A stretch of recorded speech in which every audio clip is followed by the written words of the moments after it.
cyane ndashaka gusubiza uyu muvandimwe abantu bose bajya bibaza kino kibazo bagahita bagisobanukirwa fresh. Hari kategori eshatu, harimo kategori A, kategori B ndetse na kategori F.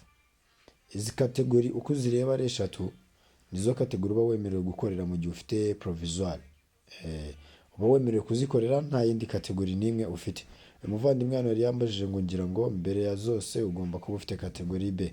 Abantu benshi bazi ko kugira ngo ukore izindi kategori bisaba kuba ufite kategori B.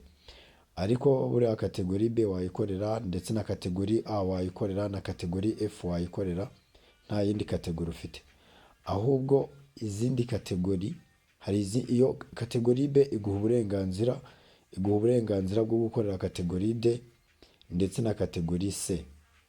Urumva nanone ushobora kuba ufite kategori B ariko kategori B uyifite yonyine ntabwo uba wemerewe gukorera indi kategori yitwa E ndetse n'indi yitwa D1.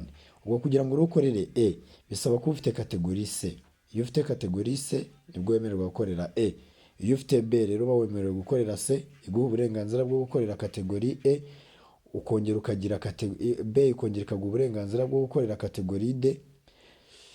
Kategori D ikaguha uburenganzira bwo gukorera kategori yitwa D1. Izo za D na za D1 rero na kategori ubundi kategori B reka tuyifate nk'urufunguzo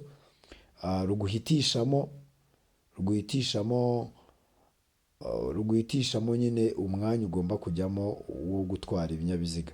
Niba ari ugutwara abantu cyangwa gutwara ibintu, gutwara imizigo n'ibindi.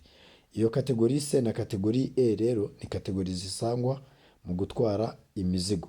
Noneho kategori D na kategori ya D1 zikaba kategori zo gutwara abantu, zo gutwara abagenzi nyine. Urumva rero iyo ufite kategori B iguha urufunguzo rwo kuba wahitamo umurongo nyine wa kategori ushaka gukorera. Biremewe no kuzivangavanga zose, ariko numvaga bavuga ko hari igihe kizagera umuntu akaba yahitamo nyine sayidi aba aherereyemo mu gutwara. Wenda akaba aherereye muri sayidi yo gutwara abantu cyangwa se muri sayidi yo gutwara ibintu muri rusange. What's power pen?